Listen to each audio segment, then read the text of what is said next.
and on DSTV channel 279 all across the world on 3news.com. I am Alfred Okansi. Tonight, International Monetary Fund urges government of Ghana to opt for a 3-month extension of the current IMF program to enable implementation of key reforms. Now, we're delving into what this really means for the economy and the specific context in which this IMF extension request is coming. Stay with us. Also, in this edition, Public Utilities Workers Union PUL rejects plans by government to appoint a transaction advisor to oversee selection process for private sector participation in the Electricity Company of Ghana. Stay with us, we've got details for you.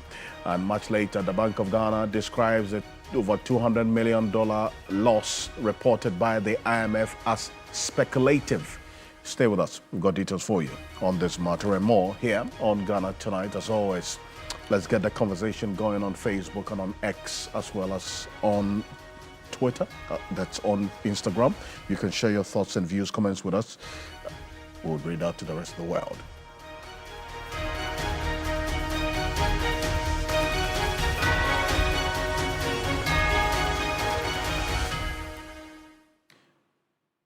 Let's settle for Ghana Briefs.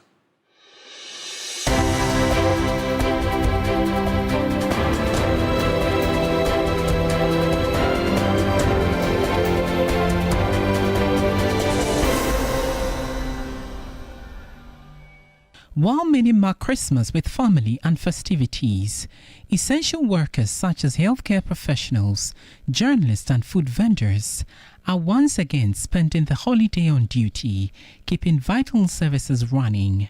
We have been finding out how they balance duty with celebration while on the job. It's a normal routine we've been having every season, and this year is no exception.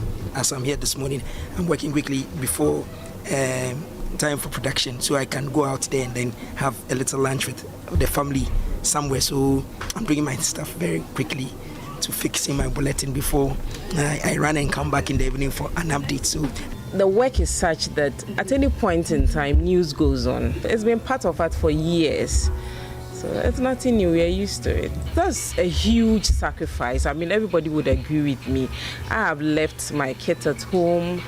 I've left family to be here, and I'm going to be here for most part of the day, and it's Christmas Day.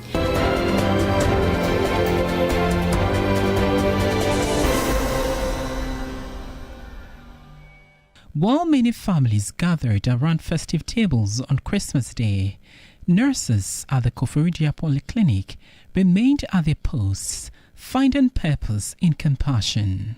Excited. I have been caring since then, and I'm happy to care for them during Christmas because it's my job, and I have to. Caring for my patients is all about me, so I'm okay. Caring for them in Christmas isn't a problem at all. We wish them Merry Christmas and Happy New Year.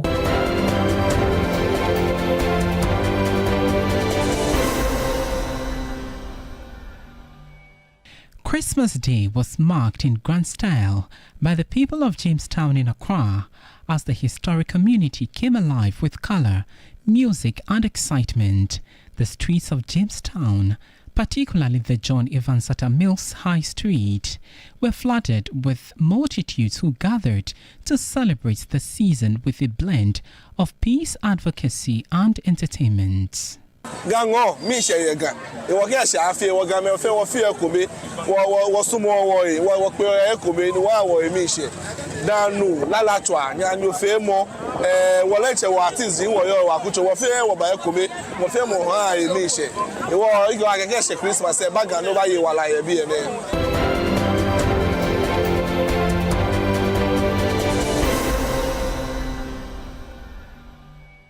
The celebration of religious festivals in Ghana continues to bring people of diverse faiths together in shared joy and fellowship.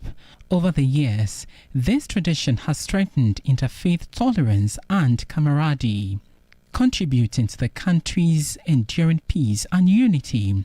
This Christmas season is no exception, as religious harmony remains a redefining future of Ghanaian society. I have a good friend pastor with whom I share platform on every Thursday on the television, and every Christmas he gives me, and just like I also give him in Eid al-Adha, and I share with him. This is symbolically to indicate that we are not enemies, and that within a spirit of interfaith harmony and unity as a nation, we can build on our common values and our common humanity, and build a nation that is characterized by peace, love, and unity.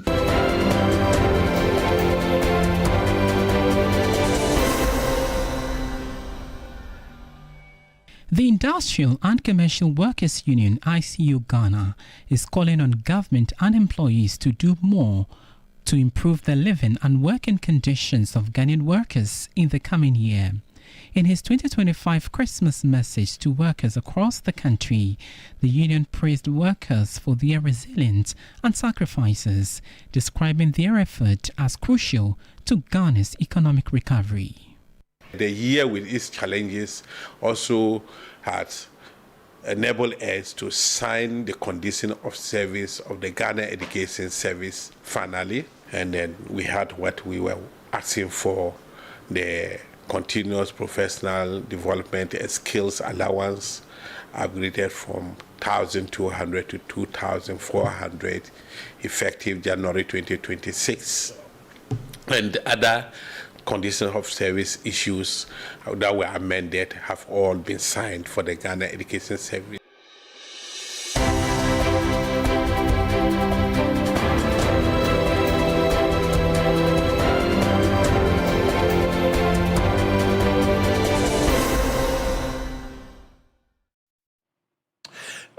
There's more news on 3news.com. Make some time and visit 3news.com. This is Ghana Tonight. We're live on 3FM 92.7, also on TV3 Ghana on Facebook, and on DSTV channel 279, all across the world on 3news.com.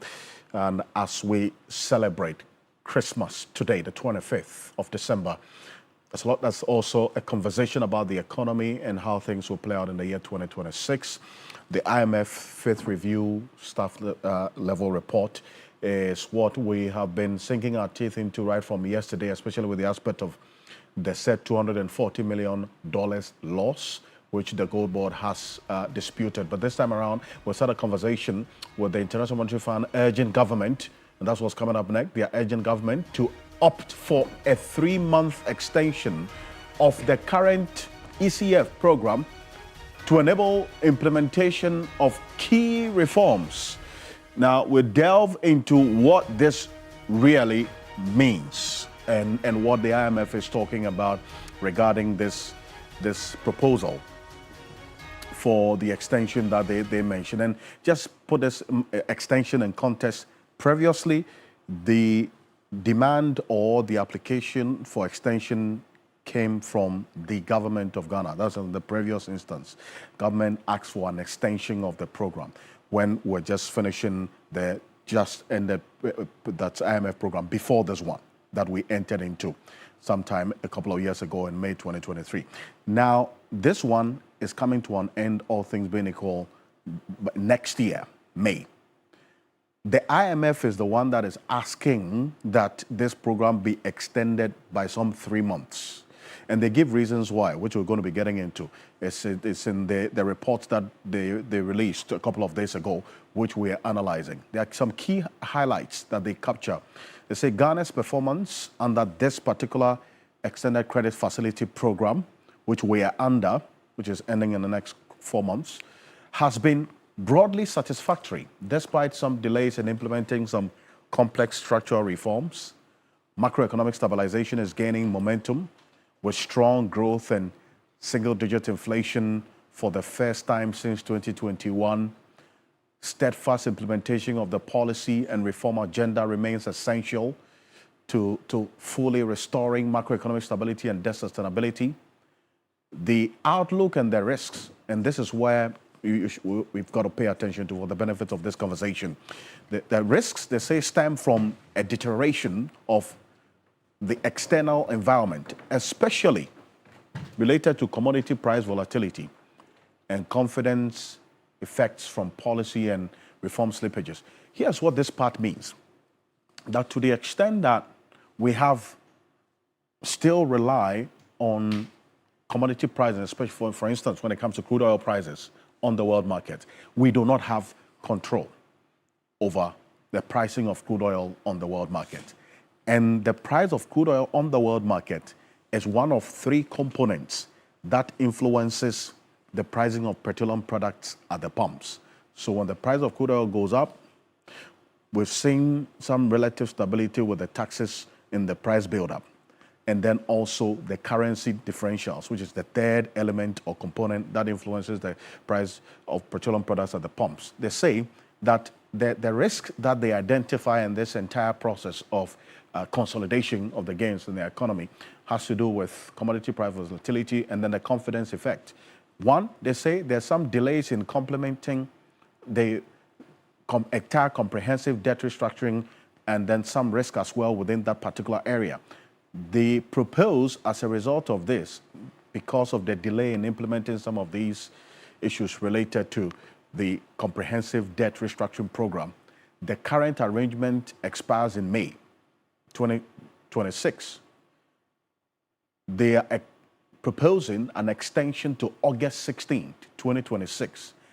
And the IMF says this would help reach an understanding on the policies supporting completion of the sixth review while allowing sufficient time to prepare and also circulate board documents.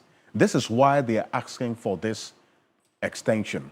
Professor Patrick Asuming is a senior lecturer, Economics Department, University of Ghana, Legon. He's an economist as well. Professor Asuming, thank you so much for joining us. Merry Christmas to you. And first, let me start off from you quickly on this proposal by the IMF for government to consider an extension of the program for 3 months beyond the May 16, 2026, that this entire program, the ECF program, would come to an end. Then if it is considered, then we're going to see some August 2026 being the deadline for this program that we are under at the moment. If you recall, the president and the finance minister have been clear in their words, and if you could reposition for me, it's been clear in their words that they are not going to extend this program if it ends in May 2026. How should this be received, especially taking into consideration what the IMF is giving us reasons why they want this program extended for the next 3 months? Well, so Alfred, I think that if you look at the fifth review,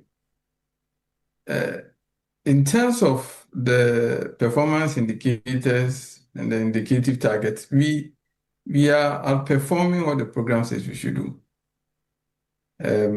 Inflation is down way ahead of the target. Reserves, the gross international reserves are way ahead of the target. The growth is outperforming the target. And so all those targets were met. But when you look at the structural reform measures, I think that is where at least 3 of them were missed, and some were implemented with delay, and some had to be adjusted. And I think that is where the IMF is looking at. Because you notice that there's usually a lag between when a staff level agreement is reached and when the agreement is submitted to the IMF board for approval. And usually within that time, some additional things have to be satisfied before some documents are cleared and submitted. So that has been the practice. So my interpretation of what the IMF is saying is that if you take into consideration all the things that have delayed and the fact that, some documentation that will be required before the sixth and final review will be submitted to the board for approval, then it becomes necessary. So in your estimation, the May 16th cutoff date is not convinced that all the required documentations and all the required reforms will be completed. I think that is where they come from. I think we have to interpret this as slightly different from the country asking for an extension like we did the previous IMF program, where we did more than a year extension because we were struggling to meet the targets. So here, it's not an issue with the target. The IMF feels that the improvement have to be backed by real reforms, governance reforms, that will ensure that some of the challenges that we face whenever we visit the IMF, they don't reoccur. So I think that is the point where they are coming from. So it's slightly different from the country asking for extension. The president has made it absolutely clear. You recall when the government took over, some of us were of the view that the program probably have to be extended. The president has made absolutely clear that there's not going to be any extension. But I think this one is slightly different from the kind of extension that had been discussed earlier on. Yes, and I put that matter in context even before we set out to show our viewers exactly what is in this particular report. So it is indeed the case that the president and indeed the finance minister, they've been clear in their words that they are not going to seek an extension of the program. So it's the IMF that's asking. But then again, that very important point that you make, the IMF in this same report points to 3 prior actions, critical, that were completed for the 5th review. And this is it. They talk about the audit of the 2024 payables, the cleansing of the taxpayer registry and ledger data, and the submission of the 2026 budget to Parliament in line with program objectives as well. That as of the end of June 2025, they did that assessment. And all this, they say, the Ghana's program implementation has been broadly satisfactory. Prof, in the midst of all of these risks that you mentioned. Yes, that is right. But, you know, there are other things that the fund also pointed out that have not been done. There's one specifically related to something to do with asset declaration and ensuring that so there's something related to asset declaration that have not been, and the conduct of public officials bill. Yes. That is something that was supposed to be done that has not been done. Right. It has been missed. That's the publication of assets. Target that was yes. That was meant to be achieved in September 2025. That has to do with the expansion of the lead beneficiaries. That has been moved. That has been moved to March 2026, end of March 2026. So, and there are other things. So I think, yes, the program is, in terms of the targets and the performance indicators, the program is doing very well. But, you know, the fund feels that these kind of reform measures are important to deepen and ensure that the benefits will be sustained. I think that is the point where we have to look at that 3-month extension. It's only a 3-month extension. You get a sense just to be able to ensure that all appropriate documentations are ready. The other thing you should notice that I think there are some concerns that perhaps progress on completion of the debt restructuring has slowed somewhat. I think it's something that you get the sense that the fund is also concerned about. So all of those come together, explain why, you know, it's making that kind of request. All right.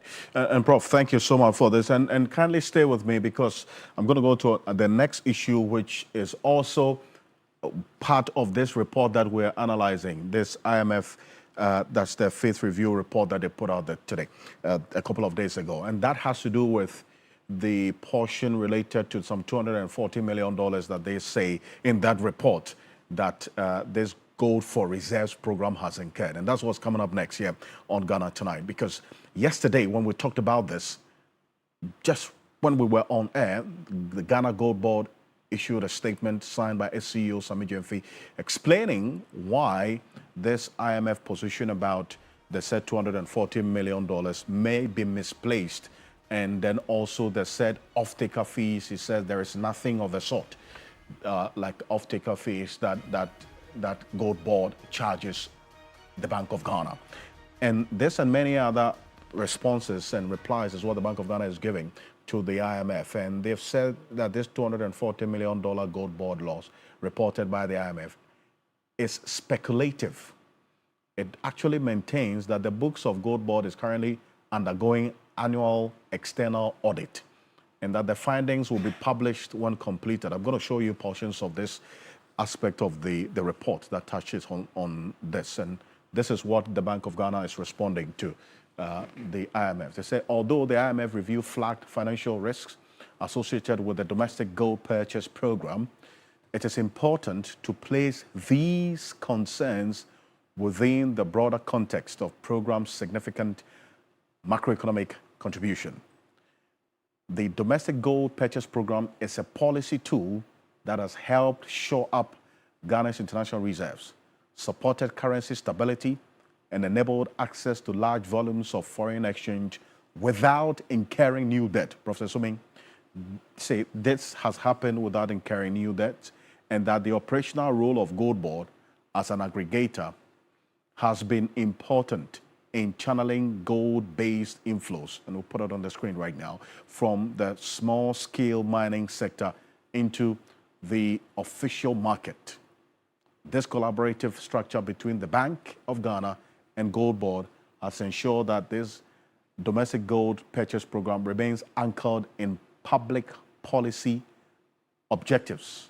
Prof, this is the direct response of the Bank of Ghana to this position that the IMF captures in there. Sir.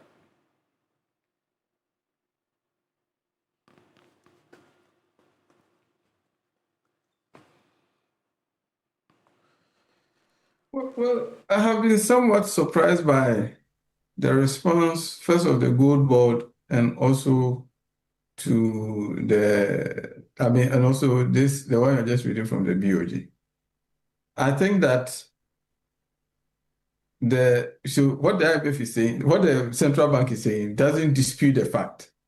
I think, look, they are correct in saying that the gold purchase program, through which we have accumulated a lot of gold reserves, has helped us to enjoy windfalls from the fact that gold prices are record high. No two ways about that.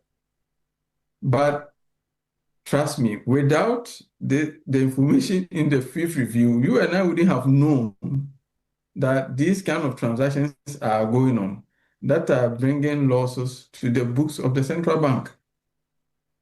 And I think, personally, I don't interpret the IMF statement to mean that the gold purchase program is a bad thing. I think that it should be taken in good faith, and if there has to be a change in the arrangement to ensure that the gold purchase program is maintained and that it's self-paying. It's the same way that we express concern about gold for oil and the lack of transparency, because we kept saying that somebody is just not saying everything, because you can't say you are trading gold for oil when people can go and trade both in the open market. Somebody is getting absorbing a loss somewhere. And you see, Prof, there's the last aspect of this Bank of Ghana statement captures one thing that as well that should also be taken into consideration. And as they indicate in analyzing this statement by the IMF in its broader context, they say that the Bank of Ghana is currently undergoing its annual external audit. As such, any figures reported in relation to losses from gold operations in 2025 remain speculative. That's what the Bank of Ghana is saying. All of this is speculative. The bank's audited financial statement, including all relevant disclosures, will be published next year in accordance with statutory requirements. How about this? This is it. That to the extent that the accounts and financial statements are being audited as we speak, the IMF, in the view of the Bank of Ghana, may be engaged in some speculative projections of how much loss this entire program would have incurred. The BOG itself needs capitalization. And if you look at how its operations in the last 3 or so years have brought losses and the reputational damage of continual losses, I think you should just accept this in good faith. And the government should step up to the plate. Yes, nobody's been critical of the gold purchase program and the fact that it is helping us to gain more from our gold resources. No two ways about that. But I think if it's bringing losses that are out of the ordinary, it should be flagged. So, I still side with what the IMF is saying, that it should be dealt with. If there are losses, it should be dealt with, and not attempt to sweep it under the carpet. Professor Patrick Asuming, thank you very much for joining us. He is a senior lecturer at the University of Ghana Economics Department. Thank you for joining us here on Ghana Tonight. Coming up next, we'll still stay with matters relating to this IMF report, but this time around, it's about the ECG and the Public Utilities Workers Union. They've rejected plans by government to appoint a transaction advisor to oversee the selection process for a private sector participant in the works of the Electricity Company of Ghana and the management of the Electricity Company of Ghana. And that is one thing that is also captured in the IMF report, which we have been analyzing over the period. And the Public Utilities Workers Union, they are not too happy. And this is the issues that they have been putting across earlier today, and the concerns that they have. This is it. But part of the report that talks about the appointment of a transaction advisor, and we're going to put that on the screen. Let's look at this. By end of 2025, this is what the IMF Fifth Review report on the extended credit facility program that we are under. They say by end of 2025, a transaction advisor is expected to be hired to oversee the selection process for private sector concessionaires for Electricity Company of Ghana, ECG.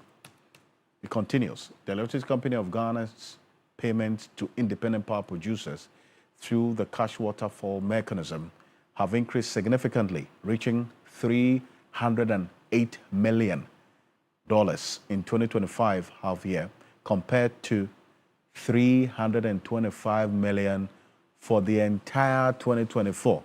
So just in the first 6 months of 2025, the cash waterfall mechanism has settled debts owed IPPs to the tune of almost what was paid through the cash waterfall mechanism for the entire 2024. And you hear the finance minister reference this when he was presenting the budget. So this has been confirmed by the IMF. Now, the Public Utilities Workers Union, PUW, they say that after reading this part of the report at the IMF, they are not happy that there's going to be a transaction advisor appointed to oversee the selection process for private sector participation in the management of ECG. Well, let's go on to Zoom right now. Timothy Nyame is the General Secretary of the Public Utilities Workers Union, PUW. He's joining us on Zoom right now. So Nyame, good evening. Thank you for joining us. I just read that part of the statement you're concerned about by the IMF. Now, you say that this decision to, as it were, appoint a transaction advisor is a hasty and rushed one. Why is that? Thank you very much. And good evening. Merry Christmas. Many happy returns. As you can recall, early this year, the intended PSP in the retail end of ECG came up, where we stated our position to government Fortunately enough, ECG and management were given the go-ahead to operate to see whether what we are saying is something to go by. And as you can recall, there have been significant improvement in the power sector, power distribution sector, i.e. stability of power, system losses have been reduced, revenue has increased tremendously. Coupled with that, you can also attest the fact that the management appointed, led by the managing director, Engineer Kwekpena, and the team have actually worked tremendously to turn around the fortune of the company. And this has been applauded by the Minister of Finance in Parliament, also the majority leader, and they have all commended the performance, the tremendous performance. The main reason why they wanted to bring private sector participation was the nosedive performance of the organization. And once we asked government, we gave government the assurance that we are able to turn around the situation, you can attest to it. So all that we're asking, leaving the company in the hands of government, in the hand of the management without interference, and allowing them to perform, giving them the KPIs, the records are there for all of us to attest. So rushing to bring another national advisor, come and advise on the PSP, is something that is of much surprise to the workers of ECG, for that matter, TUC and I see, but it is captured in the IMF staff review report of this external credit facility program. It's not necessarily one thing that's an abstract, or it's not connected to a particular development that you have not been aware of for a while now. I think this talk about private sector participation in the management of ECG has been on the table for quite a while. And then now the IMF is capturing this. So you're only responding to the fact that you saw it in the IMF document, which means that it gives some level of certainty that is going to happen. That's why this has necessitated this latest press statement from you. We heard it. That's what made cause that press statement, because we are on course. See, it's now time for Ghanaians to manage their own resources, and as I said, give them the timelines, give them the KPIs. When they perform, you reward them. When they don't perform, you sanction them. You can see the number of numerous awards that the managing director has earned. And just on the top of that, it may interest you to know that even the managing director, he has not yet been confirmed. So instead of confirming him and giving him the go-ahead to operate, you are rather bringing a transaction advisor. It is so much worrying. It is very much worrying. Look, as we said, ECG is a national strategic asset. It should not be left in the hands of some individual. Look, we have followed this issue when it comes to privatization. Who has organizations? The organizations that preside are utility organizations, and we have actually been interested in following up what are the successes of this PSP and the conditions of IMF and so forth and so on. Is it not a high time for us to say no to certain conditions that these donors are bringing? Why they are seeing the same glare, they are seeing that there's performance. Ghanaians have the capability to run the system, then you put in effective controls, then everything is running very well. Mm-hmm. So for me, I don't understand. So is it that by all means we should follow some dictates? I'm at a loss. It is time for us to take the destiny of Ghana in the hands of Ghanaians, and nobody should be taken to rest.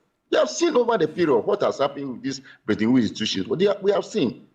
You see, this PSP that they brought in a lot of organizations, people losing their jobs and so forth and so on, making people impoverished and handing down a lot of conditions, in the name of giving you money. We should sit back and think of it and see how best we can help together, all hands on deck, how to help transform the organization.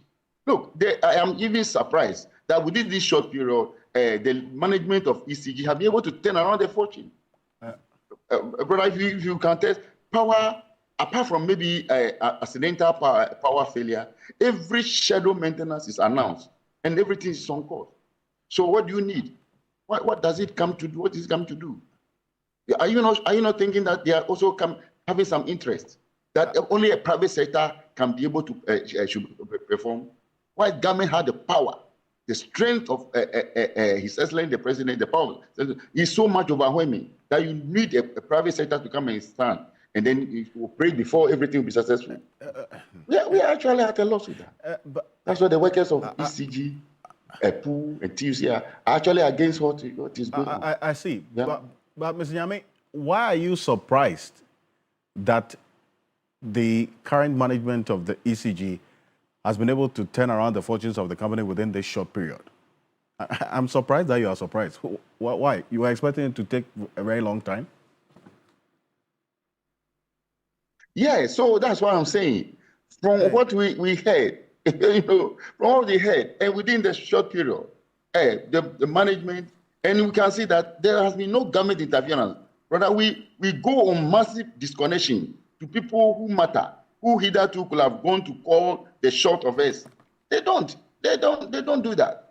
I just don't want to come on air to mention the areas that we have gone to disconnect and they have actually complied and have paid their bills. And that's all that we're asking government to do, which government willingly did. So they gave us that support.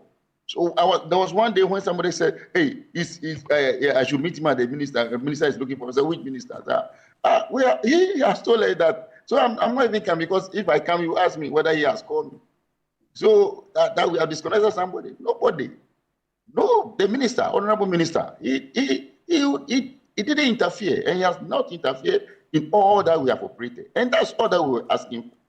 So our workers are on the field, as I'm speaking now, making sure that power is stable and losses are reduced continuously.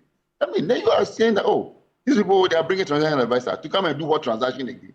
The transactions are being operated on the field, collaboration with management. I see. That's anyway, but you say that you've been able to deal with these losses, the operational losses have been reduced, or system losses have been reduced tremendously over the period. Now, what exactly did you do within this last 8-9 months that has led to the reduction in the system losses so tremendously that even the IMF is confirming that there's been an improvement in your operations? What did you do within the last 9 months that over the years gone by you didn't do that caused this company, ECG, to suffer all it's been suffering over the period? Look, we have traced and identified illegal connections, meters that were not functioning, they have been replaced, repairs and maintenance are being done on real time.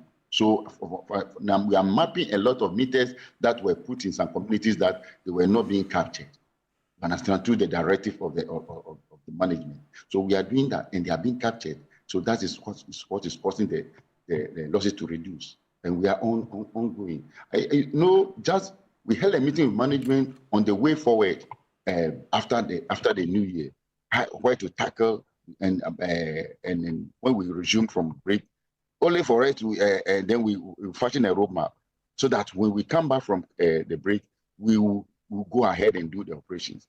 For it to hear that another person is coming to do what? It's coming to do what?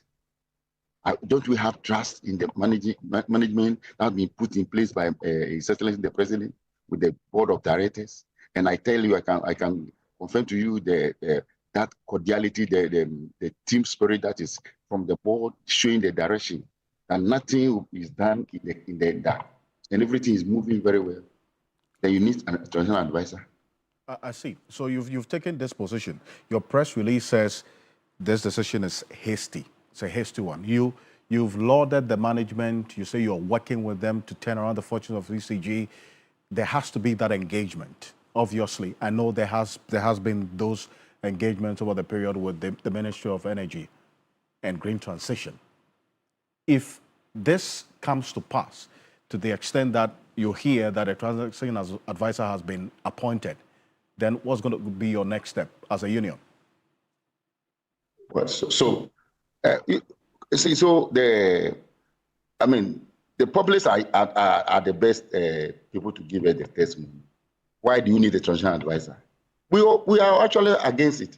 Seriously, you see, the workers are opposed to this transactional advisor because we don't see what transaction is coming to advise on. Look, and say that the expertise we have quality universities that trains engineers.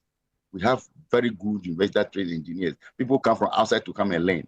And if you profile the staff of ECG, you can also see that they need direction. And that's the direction that the management is showing through the appointment of the managing director, the board of directors, and they're also showing the way. So everybody is on board. Everybody, if you make a mistake, you are actually flash out. This is what is happening. Every error is highlighted. So for me, I'm at a loss. See, and I'm saying that, look, the ECG is a national strategic asset. See, those who have operated, you can just look at our neighbors, Nigeria. You can look at even South Africa.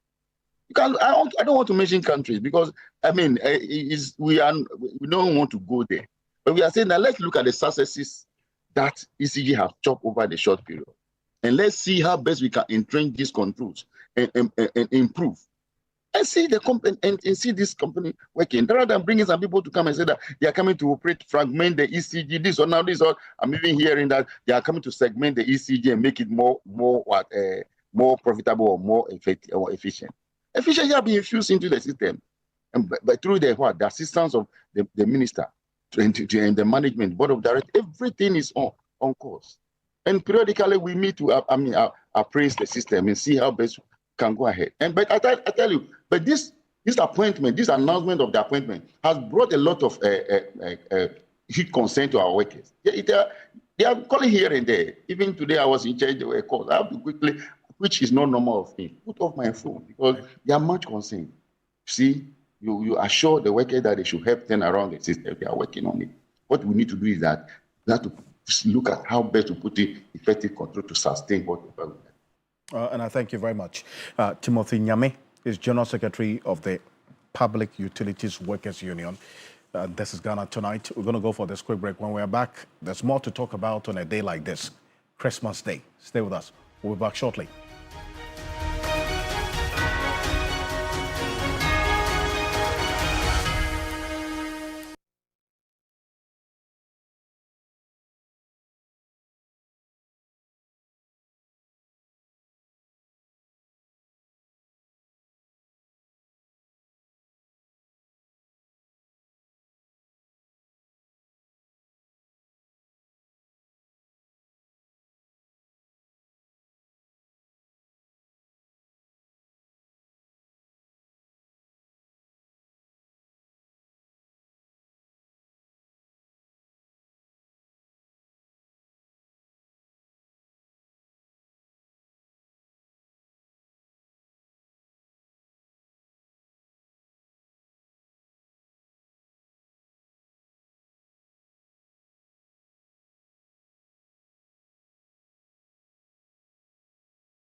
particularly the John Evans at the Mills High School Street that were flooded with multitudes who gathered to celebrate the season with a blend of peace advocacy and entertainment. Take a look.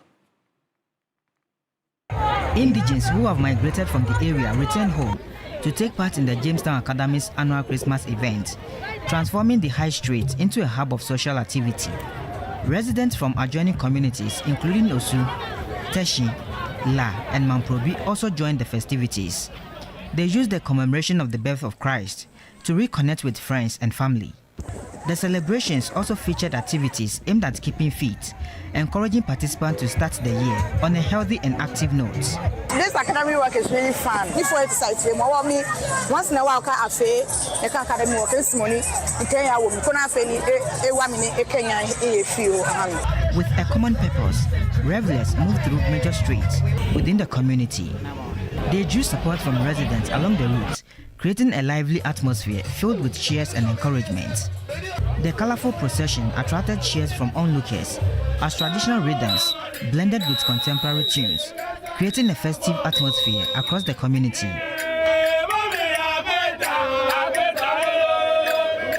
The organizers spoke to TV3. Gango, Michel, what I feel, what I feel, what some more, what Michel, Danu, Lalatwa, Nanu Femo, Wallet, what is in what you are, what fair, what by a Kumi, what Femo, Michel. You are against a Christmas, a bag, and nobody while I be a man. Go back to be a giddy beer, go back to be a Basabasa beer, one Fenagin in Nagabasabasa, Kagidi, a phone Femo, Adi was Sati, Nana Kobe Femo, Abawam, Idagawagame. Others chose to mark the celebration with eye-catching fashion, turning the streets into a vibrant display of creativity and cultural pride. This morning, I'm okay. Yeah, okay. Yeah, I'm okay with it. Back in the community, indigenes remain in a jubilant mood, with many describing the celebration as a fitting end to a good year and a hopeful start to the next. Stanley Nible, TV3 News, Jamestown, Accra.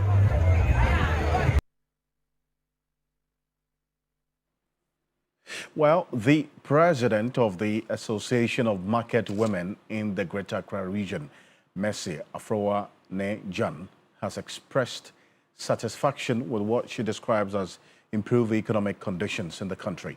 Speaking to TV3, the market queen commended the government for stabilizing the economy, noting that trading activities have significantly improved over the period, especially during the current festive season.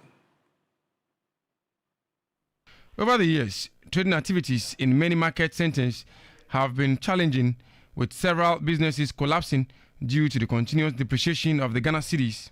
However, visits to some major markets in the capital reveal a more positive outlook as traders express renewed confidence and satisfaction in business activities, particularly during the festive period.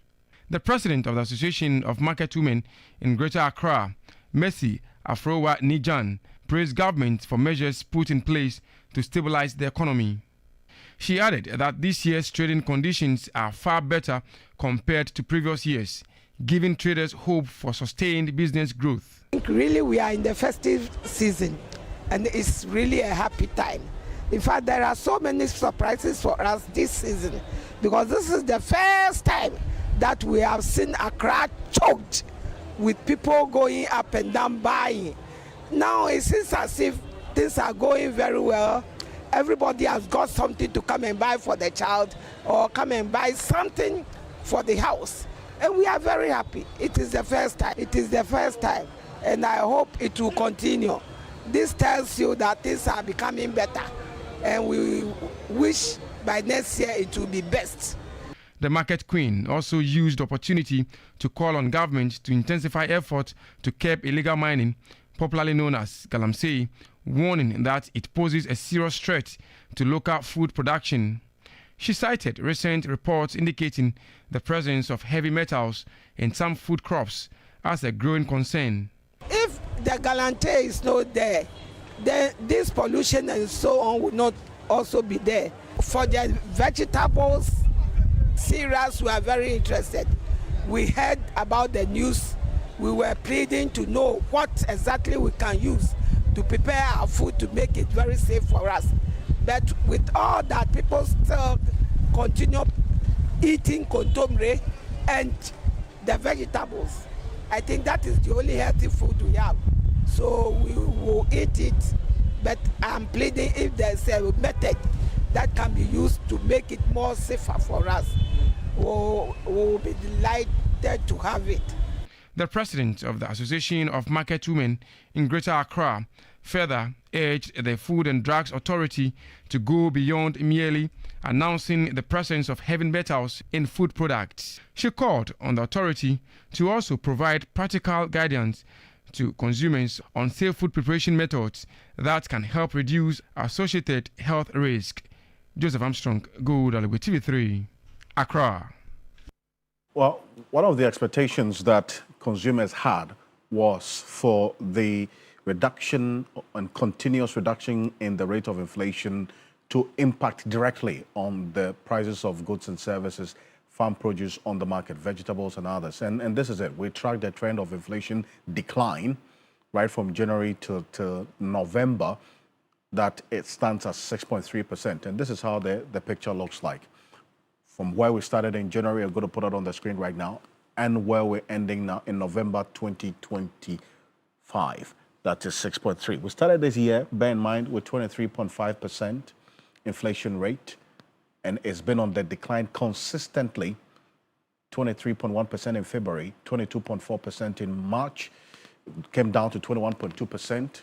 Then from March straight to May, if you see the rate of decline of the inflation rate from May, 18.4 down to 13.7 in June.